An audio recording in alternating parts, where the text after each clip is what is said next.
former U.S. military airman and an Afghanistan veteran and elected official, has defected to Russia, according to video coming to us from the Russian Ministry of Defense. Just what does he claim he's doing?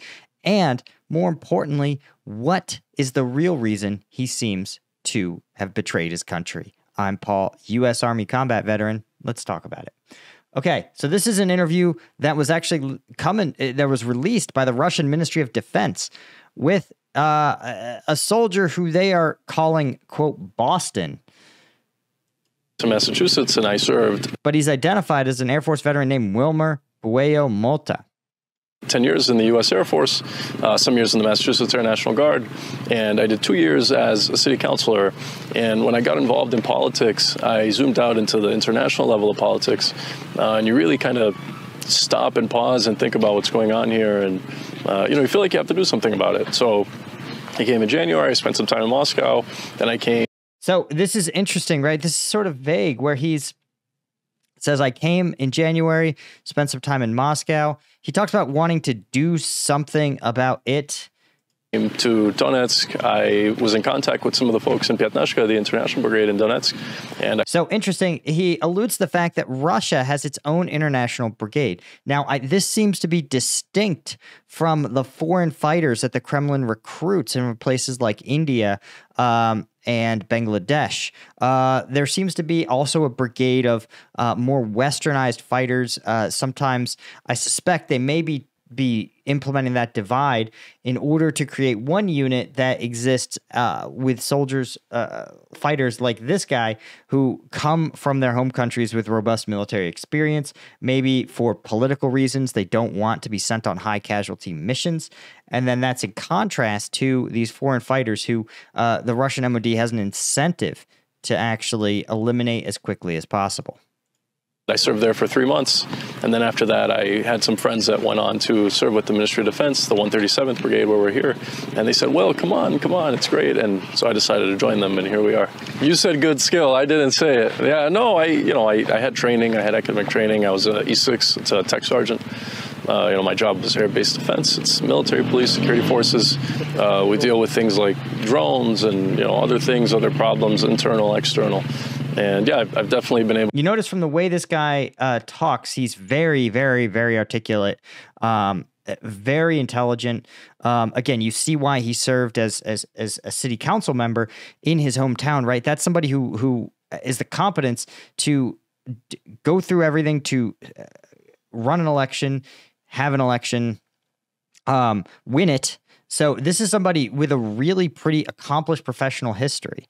And for him to sort of abruptly defect, well, we're going to talk about why. It's pretty obvious why, but we'll get to that in a second. I'm more curious to hear about sort of how he describes, again, his military police type of service. He was an Air Force Security Force member. And what's interesting is that in the Air Force, there's only a few jobs that involve ground combat in any capacity.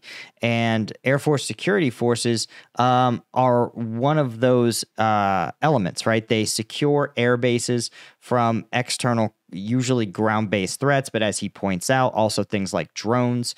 In Afghanistan, that was actually a pretty it was a mix. In some bases were very large, and so the security forces would oftentimes, the base would be so large, and the security forces generally were considered the innermost sort of ring of protection.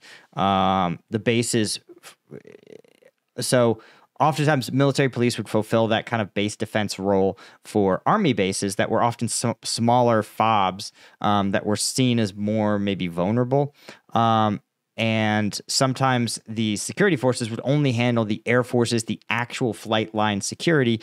And then the Army, military police, or just Army infantry units or other retasked units would handle kind of the more larger base security operations. Of course, classically, there were also some absolutely terrible assignments, at least in the military police world. It was considered a punishment, actually, to enforce rules and regulations among soldiers on the bases. You were cops in a base in Afghanistan or Iraq, which, again, was so undesirable, at least in the MP world, that was seen as punishment adjacent, or just an unbelievably terrible assignment. So I suspect security forces may have had similar roles. Able to apply some of those skills, leadership skills as well here, is the United States and Russia are not at war. The United States has done things that are very provocative, very bad. It's been involved in other people's politics, other nations' interests, and should not be doing that. I always say, and Sergei Lavrov said this a couple of weeks ago, I think that the country is ran by different people than the people that live in the country and feel a different way. I think it's important we've got an election coming up in the United States. I think it's important for people to just, do their own research and kind of read about things from independent news outlets and understand what's really going on here. Okay, I'm going to point something out here about this dude. He is very intelligent, because you notice that he says things that are so broad that they don't really reflect any kind of hardcore belief. Right? They're almost always, they're like so generically true. This is a sign of somebody with a good political antenna. And he's able to be agreeable without taking a stance, right? So he quotes Sergei Lavrov to say something very generic, which is the people that run the country are different than the people within the country. Totally true. But there's a problem. There's a problem with being publicly smart. And that is that in a place like Russia, that can make you a target. Some people are a little too big for their britches. And some people are perceived as being a little too smart for this environment. And so Russia may look at this dude and say, he came here. He's very intelligent. He's very articulate. He's got his own ideas. And he is in a leadership position, as he said so himself, leadership skills. And he's in charge of this international, or he's rising in the ranks of the international brigade. And after Prigozhin, now he's a long way from Prigozhin, but having an independent thinker can be an ambitious independent thinker rising in the leadership ranks may be seen as a threat to other officers within the MOD, or again, think about Russia's sort of hatred of its mill bloggers. Even though the mill bloggers are super pro-Russian, the reality is that the Kremlin kind of hates them. Because at first they toe the Russian line in general. They say, Russia's doing great things in Ukraine. But then the mill bloggers say, I'm pretty smart. Why does Russia have so many casualties? I thought we had the tech to stop this. And when they start to ask those questions, that's when the Kremlin tries to crack down on them. The fear of having somebody with a little too many brain cells rubbing together a little too quick in a place like Russia, so that they might start to ask those uncomfortable questions. Understand that this started back in 2014 with our politicians coming down here and saying all sorts of different things and making all sorts of different promises. And this doesn't represent the true interests of the American people. It's not, what benefit is it for the United States to have multi-million-dollar tanks rolling down here trying to kill people, missiles firing at a beach of innocent people? What interest is that? F-16s, there's no interest to that. Our country's trillions of dollars in debt. Our country's collapsing. It's falling apart.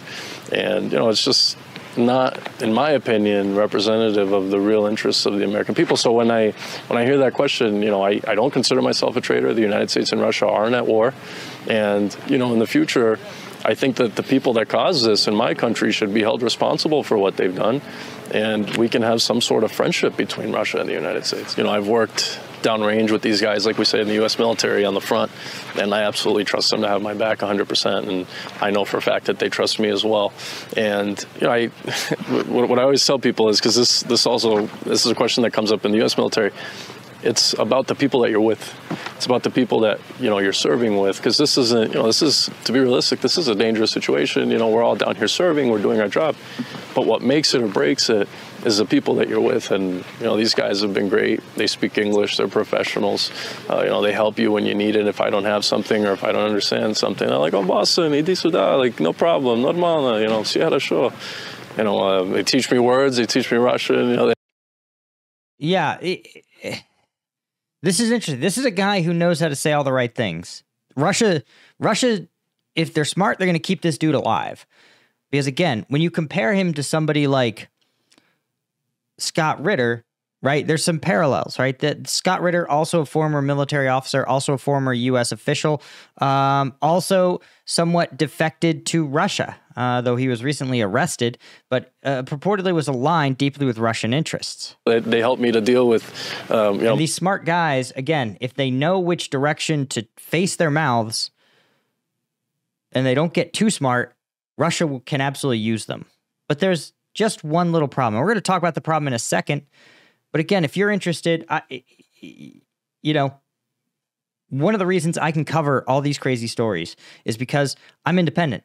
And the one thing I can't cover on YouTube is combat footage. So what I've done is given you guys that want to support me a venue to do it, combatvetnews.com. It's my version of Patreon. We drop exclusive, uncensored combat videos, fresh from the front lines, twice a week for any tier. Specialist, lieutenant, or colonel. Now, if you want to get access to the weekly Q&As that I do, submit questions, get your answers, that is on for lieutenant tier and above.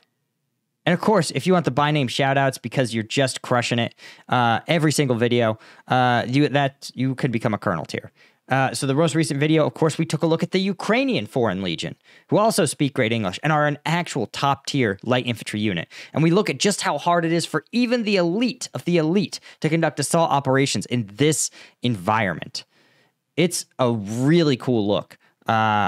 So if you want that, of course, check it out. The link is in the description. Now, let's talk about what may have motivated Mr. Wilmer Puello Malta to leave the United States. Oh. Well, just like Scott Ritter, it was child porn charges. That's right. He was kicked out of the Massachusetts Air Guard, and according to prosecutors, this man fled the United States in January, days before he was facing a court hearing for possession of illicit photos that he had solicited from an underage teenager. Of course, Puello Malta, Russia happy to receive him. Russia, lighter standards, happy to have this class of person. And what is troubling is that the National Guard kicked him out following his arrest by the Warwick Police Department of Rhode Island on charges of paying a 17-year-old for illicit pictures of themselves. Right? He was scheduled to appear in court. He left the country in response to what they say are civil criminal charges filed against him. Charges are very serious. Separated him from service. Criminal activity not compatible with our values of organization. So this is a sign, of course, that this dude had a little bit more motivations than just seeing what's going on and wanting to help out, right? And as you dig closer,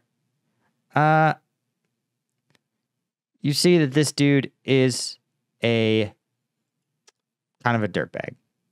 I don't know what else to tell you, right? Here is the original article of this guy, actually from Stars and Stripes.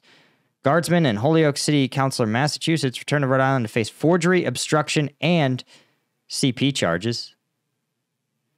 Oh, man. Obstruction. This means that there's more. So this is why I'm a little suspicious. There's something more going on here because this is really throwing the book at this dude, right? And I think it's really common to see some of these guys, especially public figures that are slick like this dude, to sit there and sort of put on the spin machine. And as a general rule, right, they're going to spin things. So it says he was charged in January 2021 with possession of child sexual exploitation material. That police reported finding sexually explicit images on his phone in 2020 after he reported a firearm in his wallet had been stolen from a hotel safe. The 17-year-old girl pictured told police Puello Malta was her, quote, sugar daddy, and they met on a website called seekingarrangements.com. According to court documents, she told investigators he sent her payments through Venmo in exchange for explicit videos. Puello Malta told police he first thought she was 22, but later learned she was 17. Puello Malta appealed to a Rhode Island diversion program, but was turned down. They sought to enter a diversion program to gain a lighter sentence and wouldn't have to register as a sex offender, citing his military service. Ooh, but according to court documents, Payamalta had someone pose as his commander. Oh, this is bad. Impersonating a federal official. This impersonation of his commander had a telephone call with the prosecutor. He allegedly forged a memorandum in which he sought to be cleared for deployment with the 104th. Man. So this dude he just thinks he's above the rules. He's just a pedo. Right? Because here's the thing. Listen, it's 2024. Okay?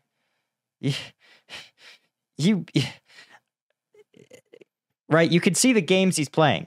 He says, "Oh, I thought she was 22." And then he says, but then even he knows that she said she was totally 17. But here's the thing. You just don't be a creep. I don't know, man. It's easy. I don't know what else to tell you. All you have to do is not do illegal shit. I can't. Again, this is the kind of person this dude is. All these schemes should tell you exactly who he is. The fact that he got in trouble on the most avoidable mistake, right? Like, just don't, I don't know, like, I don't understand it. It's like, what do you, okay, that's fine.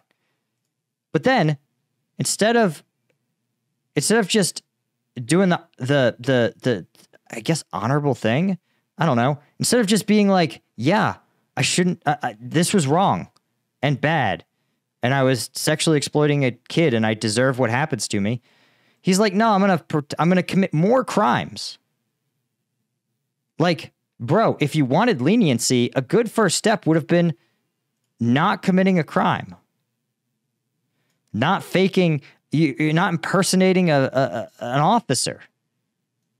And not forging a memorandum to drop the charges.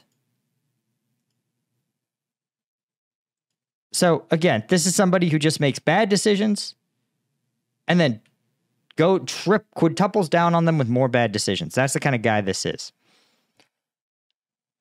But this should tell you, if there's a lesson here, this guy belongs in fucking Russia. Because every Russian politician seems to operate with this guy's set of rules, which is to say, in public, I talk about Russia's commitment to strong traditional values, And then, in the same breath, are like, why don't we do more war crimes? How could we be bigger pieces of shit? And to me, this is classic Kremlin behavior. So I'd rather see this dude rotting in jail, obviously. Again, he sexually exploited a kid. That's not like a defensible thing. But, maybe the Ukrainians will solve the problem for us. Can't say I'm rooting for this dude. None of us should be. But I'm sure he seems to have found his people. But, again, happy hunting to the Ukrainians. All right, guys, that's all I had. Be sure to subscribe to the channel. That stuff makes a difference. And, of course, a huge thank you to the Colonel tier members. Martin Baum, Chris Rossi, Stuart Abel, Daniel Brown, Sergei Zinchenko, Chris Holmes, Chris Gorsuch among them. And our Lieutenant tier members. Thank you guys for being you, and I'll catch you guys in the next one. Cheers.